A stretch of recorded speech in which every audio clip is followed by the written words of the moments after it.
saya berani yakin 2020 ini tidak akan separah ketika 2019. Tapi bukan berarti tidak ada penanganan. Khusus di Kalimantan Tengah ini hanya ada 3 faktor. Hanya ada 3 faktor yang menyebabkan kebakaran hutan dan lahan. Kemungkinan tidak akan separah nanti 2023 atau 2024 atau 2019 karena faktornya adalah panas matahari itu tidak sepanas biasanya. Belum ada fokus pemerintah terkait dengan kebakaran lahan karena masih fokusnya masih penanganan COVID-19 seperti itu. Timbul kebakaran lahan lagi malah dananya udah hilang, udah habis, bukan hilang, udah habis gitu. Assalamualaikum warahmatullahi wabarakatuh. Pemirsa Klik TV di rumah, bertemu lagi bersama saya Meki Polanda dalam acara Dialog Virtual, di mana pada sore hari ini kita akan berbincang-bincang mengangkat sebuah tema yang cukup menarik. Tema ini sering terjadi, kejadian ini sering terjadi hampir tiap tahun, yaitu ancaman kebakaran lahan Kalimantan Tengah jelang musim kemarau. Di tengah-tengah kita telah hadir 2 orang narasumber. Yang pertama yaitu ada Bapak Nurkhalis Ridho. Beliau merupakan anggota Komisi A DPRD Kota Palangkaraya. Assalamualaikum Bang Ridho, apa kabarnya? Puasa terus Bang ya? Puasa, alhamdulillah. Alhamdulillah, selamat menjalankan ibadah. Alhamdulillah. Kemudian narasumber yang kedua adalah Bapak Suprayitno. Beliau merupakan pengamat kebijakan publik dan dosen Universitas Palangkaraya. Assalamualaikum Pak Suprayitno, apa kabarnya? Waalaikumsalam warahmatullahi wabarakatuh. Alhamdulillah, luar biasa. Ya terus Bang ya? Siap, alhamdulillah. Puasa lancar? Alhamdulillah, lancar. Selamat menjalankan ibadah puasa Bang. Baik pemirsa di rumah, kita ketahui bersama bahwa ancaman kebakaran hutan ini memang hampir terjadi setiap tahunnya. Bahkan khususnya kebakaran hutan dan lahan itu terjadi di 2 pulau, yaitu Pulau Sumatera dan Kalimantan. Nah, kita pada sore hari ini coba memfokuskan bagaimana sih ancaman kebakaran hutan di Kalimantan Tengah itu, terutama menjelang musim kemarau ini, dan kira-kira kebijakan atau persiapan yang telah dilakukan pemerintah daerah untuk menghadapi ini. Karena kita ketahui bersama bahwa pada 2019 khususnya kota cantik, Kota Palangkaraya yang diselimutin asap, itu kualitas udaranya itu bisa dikategorikan berbahaya. Nah, untuk tahun 2020 ini kira-kira bagaimana Pemkot ataupun Pemprov menyiapkan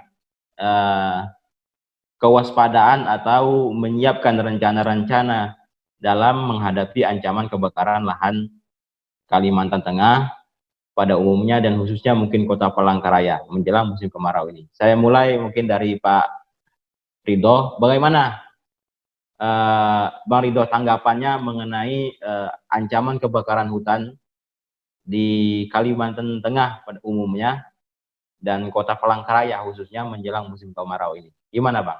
Silakan. Oke, baik. Terima kasih Bung Meki Polanda, Klik TV. Salam kenal. Dan seluruh penikmat dan pendengar Klik TV dimanapun berada. Assalamualaikum warahmatullahi wabarakatuh. Selamat sore untuk kita sekalian. Selamat menjalankan ibadah puasa. Walaupun kita di rumah saja, tetap harus melakukan hal-hal yang produktif. Baik, terkait dengan kebakaran hutan ini memang menjadi sebuah keniscayaan, kalau bahasa saya sudah menjadi keniscayaan terjadi di Kalimantan Tengah. Pertama karena ada beberapa faktor. Kita melihat di awal Kalimantan Tengah ini kan luasnya luar biasa luas, 3 kali Pulau Jawa, kemudian juga sekelilingnya masih penuh dengan hutan, gambut yang rentan terhadap kebakaran. dan rutin tiap tahun Kalimantan Tengah ini mengalami kebakaran hutan dan lahan. Itu yang pertama. Yang kedua begini, yang unik dari Kalimantan Tengah adalah kebakaran hutan itu benar tiap tahun, tapi tidak setiap tahun itu mengalami sesuatu hal yang signifikan begitu. Yang parah itu tidak tiap tahun, tapi terjadi di siklus 4 tahunan. Kebetulan saya punya data kebakaran lahan di Kalimantan Tengah itu dari 2015. 2015 itu ini yang cukup parah, mungkin yang paling parah dalam sejarah kebakaran hutan di Kalimantan Tengah, itu di 2015. 2015 itu ada 583.833 kilometer persegi yang terbakar. Kemudian juga di 2016 itu ada 6 ribuan, langsung drop.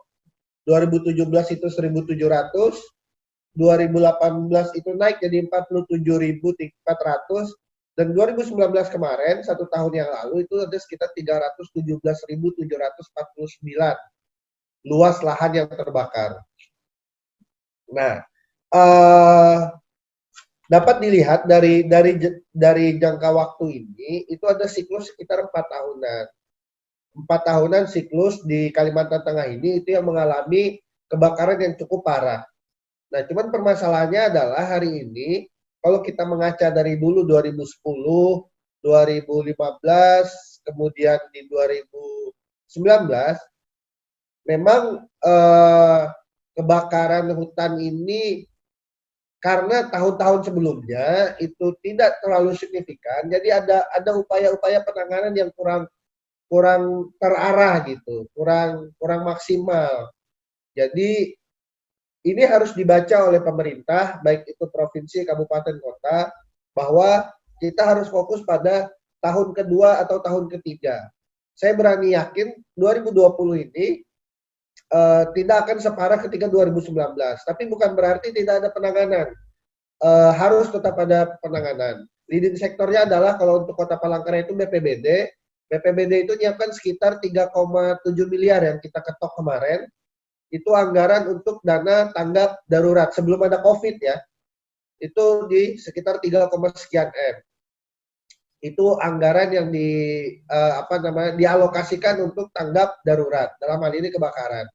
Itu yang pertama. Yang kedua, kemudian kita di DPR sendiri, di DPRD Kota itu sedang menggodok Perda tentang kebakaran hutan dan lahan. Jadi ada sanksi pelaku pembakaran hutan.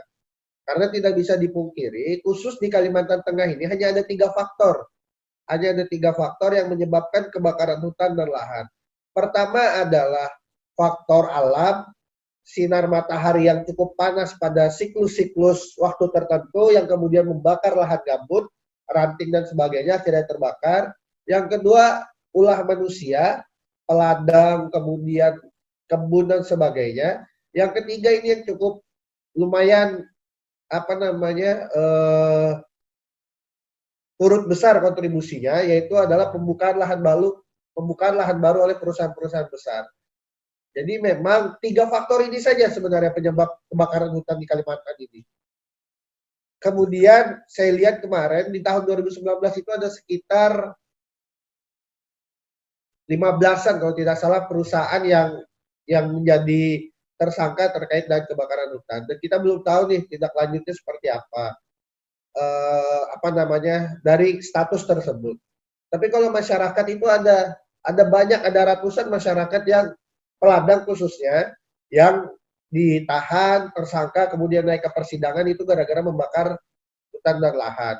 Saya tidak mau masuk ke ranah sana, cuma masalahnya adalah seberapa besar sih kebakaran,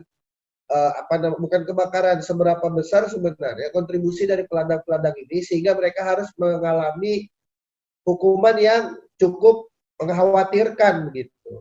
Saya kemarin sempat memantau ada di Lamandau, hari ini sudah putusan sekitar berapa? 8 bulan kalau tidak salah, kemudian di Barut itu juga mengalami hal yang sama, warga masyarakat yang tersangka karena melakukan pembakaran. Harusnya ada sanksi yang lebih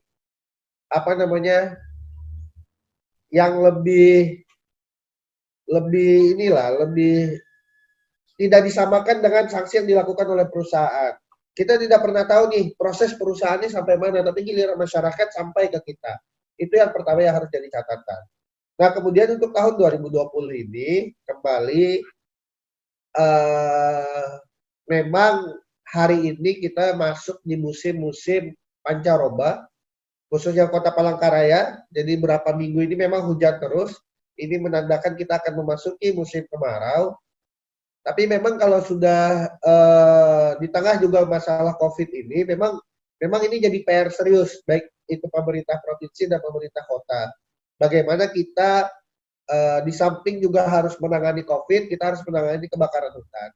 Tapi ada nilai plusnya, tadi sudah saya sampaikan di awal bahwa nilai plusnya adalah siklus kota Kalimantan Tengah ini 4 tahunan. Jadi 2020 ini kemungkinan tidak akan separah nanti 2023 atau 2024 atau 2019 karena faktornya adalah panas matahari itu tidak sepanas biasanya di siklus 4 tahunan, tidak lama seperti biasanya musim kemaraunya.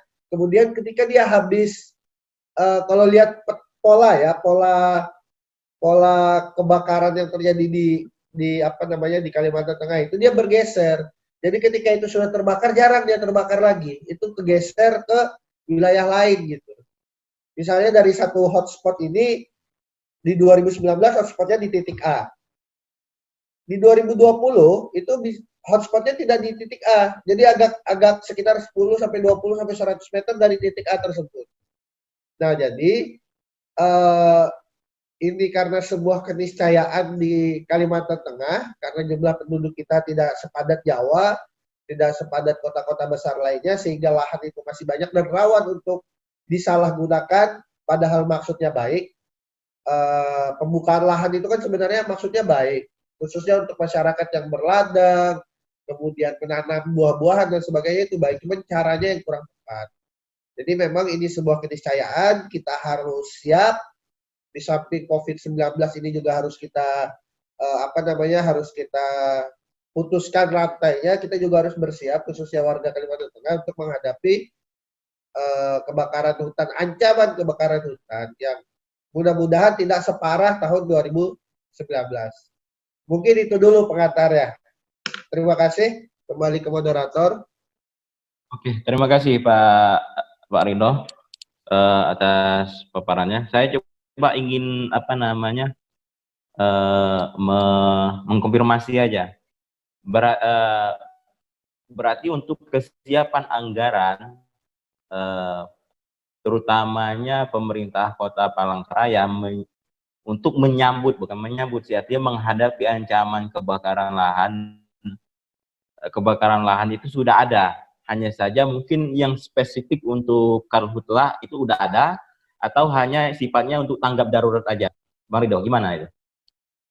Anggaran pemerintah itu khususnya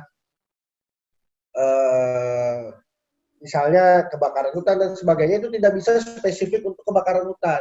Masuknya pasti tanggap bencana.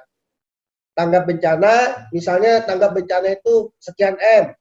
Nah, itu nanti dari sekian M itu, misalnya dia kebakaran hutan, maka diplotlah untuk kebakaran hutan. Misalnya virus corona, maka diplotlah untuk virus corona. Jadi, tidak spek ya, karena ini kan masuknya di dana tanggap bencana ini kan BTT. BTT ini kan diskresi langsung kepala daerah. Sebenarnya ya, diskresi langsung kepala daerah. Jadi, memang masuknya di BTT, tidak spesifik untuk kebakaran hutan, tidak. Jadi masuknya lebih ke tanggap bencana. Mas Supraitno, saya ingin bertanya terkait dengan kebijakan pemerintah Kota Palangkaraya maupun Pemprov Kalimantan Tengah. Menurut Mas Supriyatno, bagaimana mengamati kebijakan pemerintah tersebut dalam menghadapi atau kewaspadaan mitigasi lah untuk menghadapi ancaman kebakaran khususnya 2020 ini. Bagaimana? Oke, baik. Terima kasih. Selamat sore Mas Maiki. Selamat sore Bang Rida selaku anggota DPRD Kota Palangkaraya.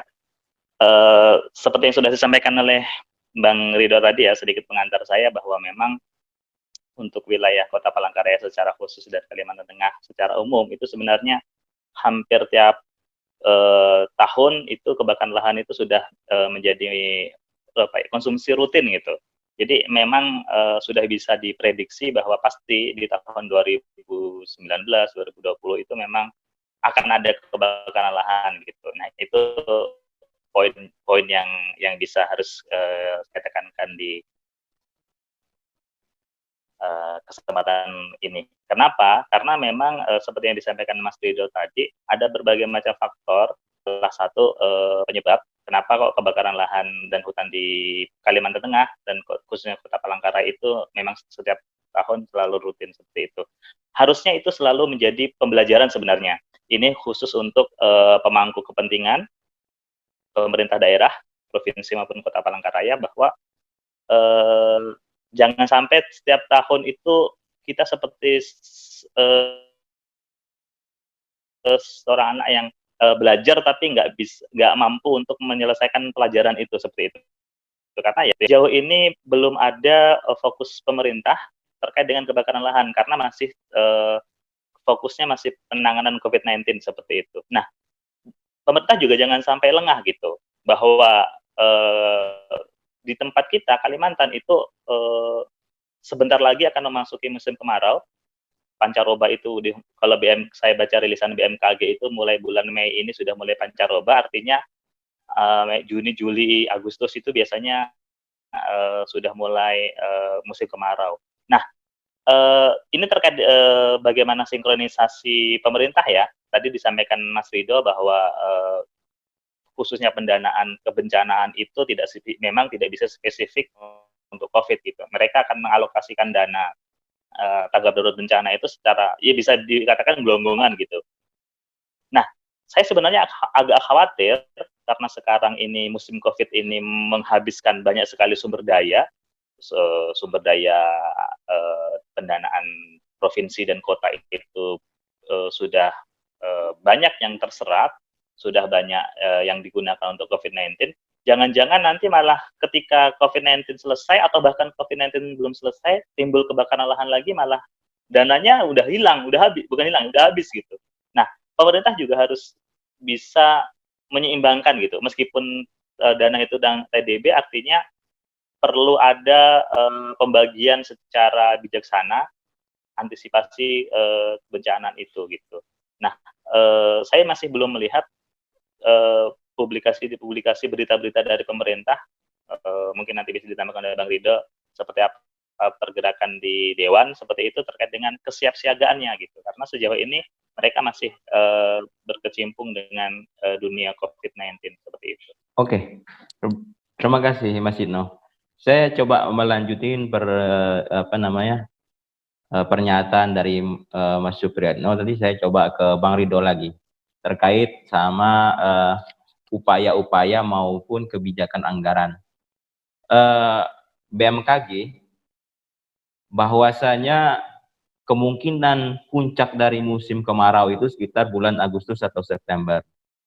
Nah, sejauh ini bagaimana sih pemerintah Kota Palangkaraya ataupun umumnya Pemprov Kalimantan Tengah memastikan mitigasi kewaspadaan karhutla itu? Bagaimana, Bang Rido?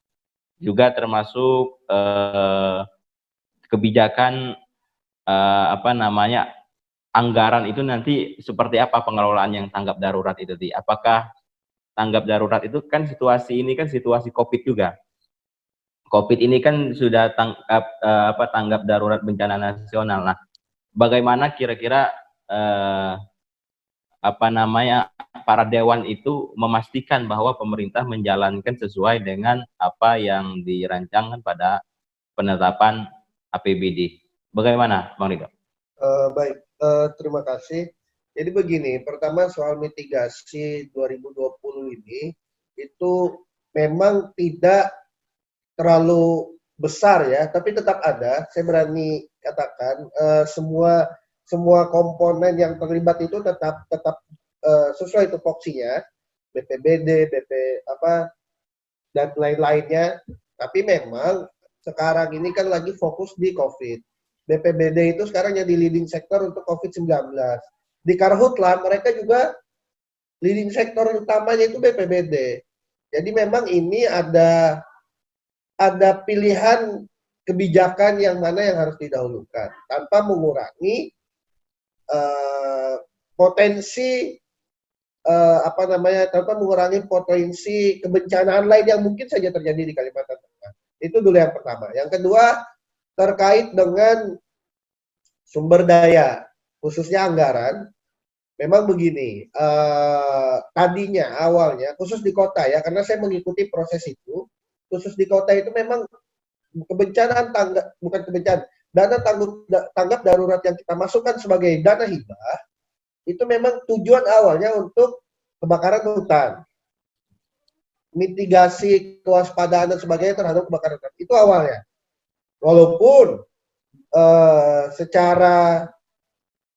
secara gelondongan itu disebut sebagai dana tanggap bencana. Itu dana saving lah, dana hibah, dana saving. Nah, cuma karena kita mengalami kejadian tidak terduga dengan COVID ini, maka dialokasikan memang semua itu ke situ.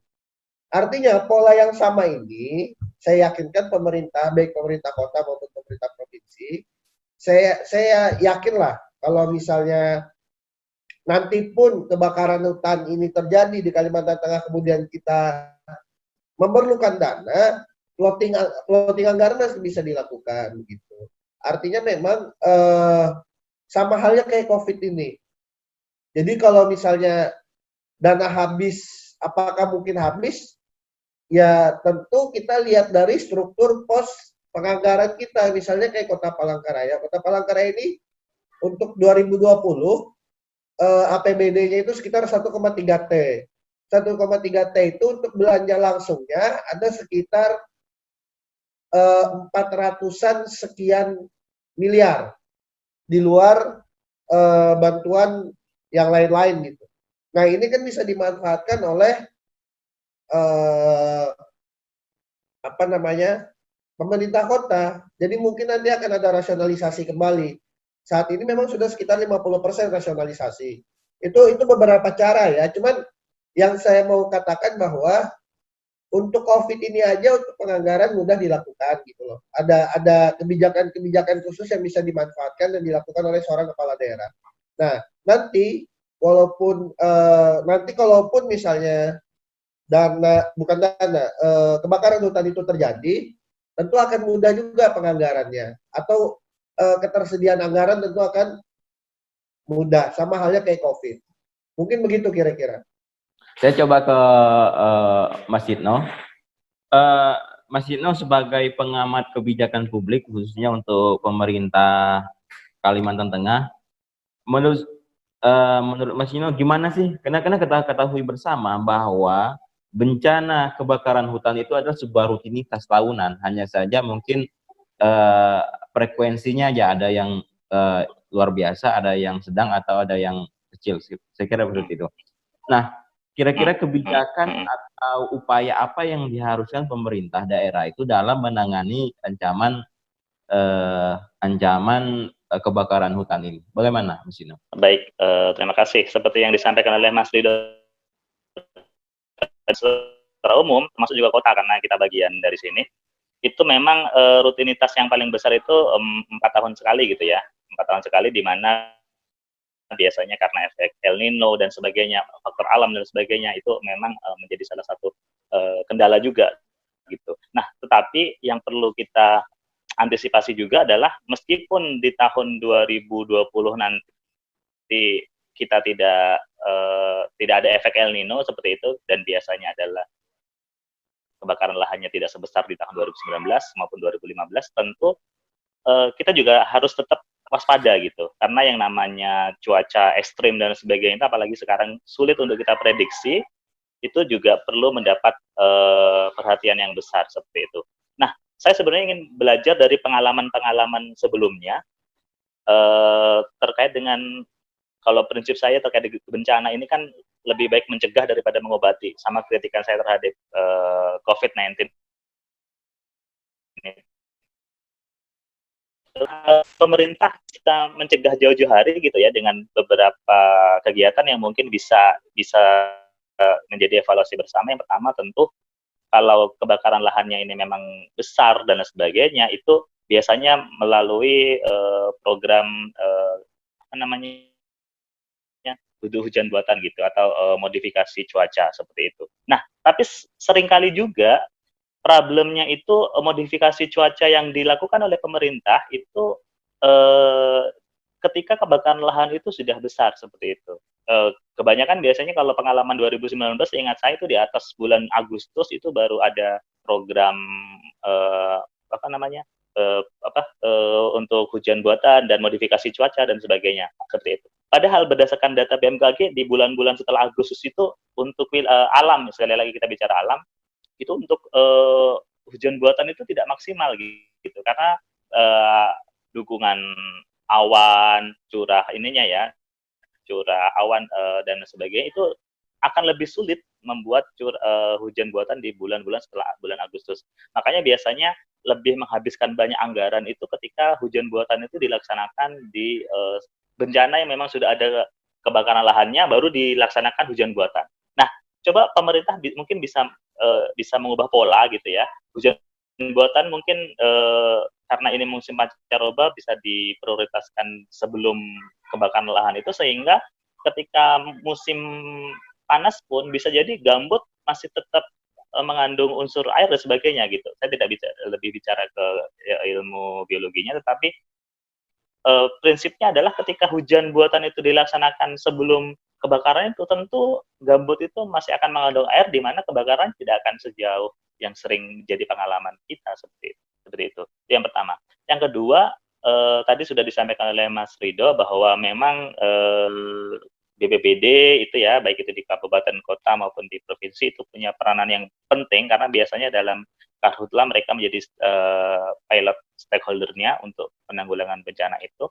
Nah, kita melihat biasanya mereka selalu melibatkan oleh relawan-relawan gitu ya. Tidak hanya struktur BPBD saja, ada berbagai macam relawan yang biasanya bergabung dengan mereka. Nah, saya berharap meskipun sekarang musim COVID-19 itu masih jadi PR kita bersama juga gitu, BPD juga bisa membagi, saya yakin mereka punya SDM yang mumpuni kok gitu kan, tim BPBD yang memang khusus untuk menyiapkan, bukan menyambut, saya berharap memang 2020 tidak ada gitu, tapi tetap kita sebagai masyarakat di Kalimantan Tengah, mereka sebagai pemangku kebijakan mungkin tetap bisa mempersiapkan personel jauh-jauh hari supaya mitigasi bencana kita itu bisa kita antisipasi jauh-jauh hari bencana kebakaran lahan itu. Artinya apa? Meskipun tidak secara zero itu kita bisa meminimalisir, secara zero itu tidak bisa menyebabkan kebakaran lahan itu tidak ada sama sekali, tetapi paling tidak dampaknya itu bisa kita minimalisir gitu. Nah, antisipasi mitigasi bencana sebenarnya poinnya di situ. Dengan adanya mitigasi bencana yang jauh-jauh hari bisa dilakukan, itu kan harapannya bencana kebakaran lahan itu jumlahnya dari sekian juta hektar, dari sekian ribu hektar itu bisa kita minimalisir seperti itu. Terus tadi disampaikan Mas Rido, sebenarnya poinnya adalah kebakaran lahan kan secara mitigasi bencana sudah bisa diprediksi nih. Kalau wilayah ini sudah terbakar, otomatis di tahun 2020 mungkin nggak akan kebakar lagi gitu. Mungkin akan pindah ke lokasi yang lain. Nah, mitigasinya juga di situ juga penting. Pemerintah punya ahli-ahli yang bisa menggerakkan bagaimana mitigasi bencana ini bisa jalan jauh-jauh hari seperti itu, Mas.